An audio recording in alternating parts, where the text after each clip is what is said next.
is the assassin who was given direct orders to put a bullet in Captain Ibrahim Traoré's head and plant explosives in a government building to massacre Burkina Faso's entire leadership. First things first, let's listen to this confession. About 2 weeks ago, an unknown number called me several times, but I didn't pick up. That's when, a few minutes later, my uncle El Hajwe Menga Ali, a merchant by profession living in Zignare, contacted me and told me to answer the call from that number, because he was the one who gave me my number to call me. That it is his friend El Hajwe Menga Ali. Based on what I saw being done, I picked up the call. El Hajwe Menga Ali informed me that he wants to see me in a very legal capacity, so that we can see what time it is. I said, okay, I'll let you know. But 3 days later, the connection was established. And it was at the Pearl Field in Ouagadougou on the east side of the field. When I arrived, he greeted me and called a number, but it didn't go through. And the person started talking to me in these terms. How are you? I said, I'm fine. And in Ouagadougou, I said, everything is fine. Any news over there? I said, everything is fine. You know who it is? I said, honestly, I don't know who it is. Oh, really? Okay. It's Lieutenant Colonel Paul-Henri Sandauro Damibe on the phone. I said, okay, all my utmost respects to you. He then said, well, we will certainly talk with you at a later time, and our entire conversation ultimately ended right there on that. 2 or 3 days later, El Had Sakande contacted me again and told me that Lieutenant Colonel Paul-Henri Sandoro wanted to speak with me. I told him I could come by right away. I said, where are you at? He gave me his name. I thought to myself that I would check who was at his office. So I went there, and he called Lieutenant Colonel Paul-Henri Sandoro, but he wasn't available.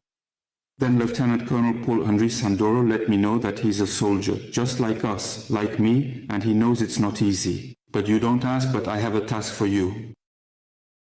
That the commission will be available either tomorrow or the day after, with an adjutant named Maji, whom you can go see to collect it.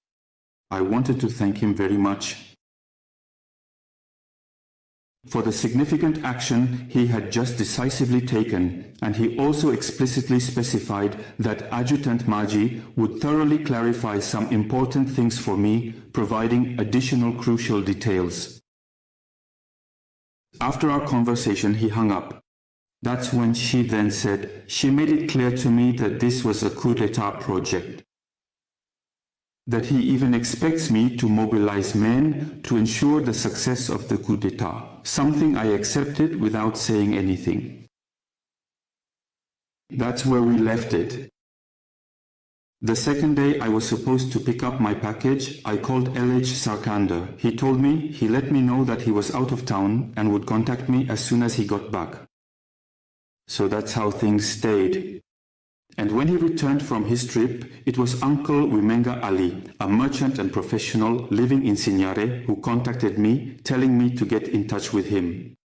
She expeditiously rushed my return process so that I could promptly collect my well-deserved commission. I want to make it abundantly clear and unequivocally understood that when I gained a comprehensive and crystal clear understanding of the true nature of the role I was ultimately supposed to play, which was, in essence, a significant destabilization project, I immediately took a firm and resolute stand by proactively reaching out to my most trusted and loyal men, the very ones I implicitly trust the most. And it was during this critical and opportune time, specifically while El Haj Sakande Madi was conveniently out of the country, that I decisively took swift and necessary action. I worked diligently, and I want to specifically clarify that I was indeed the designated duty chief at the Republican station on the significant date of December 31st, a very important day. So a meeting was arranged between El Had Sakande and me at 8 p.m. at Parlairi in his office to pick up a package. When I went to pick up the package, I took my vehicle along with 2 PKMs and ammunition.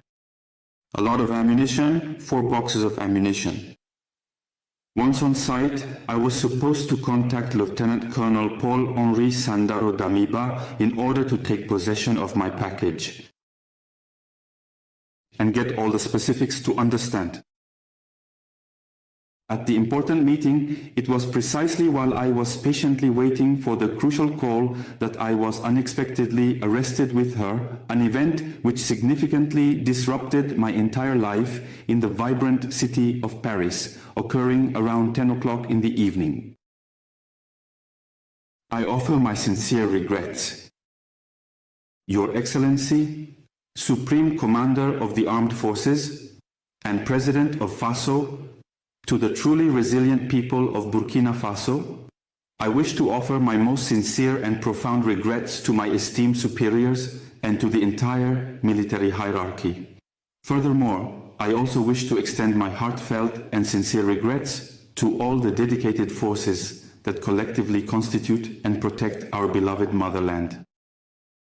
I ask for clemency, and I also wish to apologize to all the units engaged in operations day and night.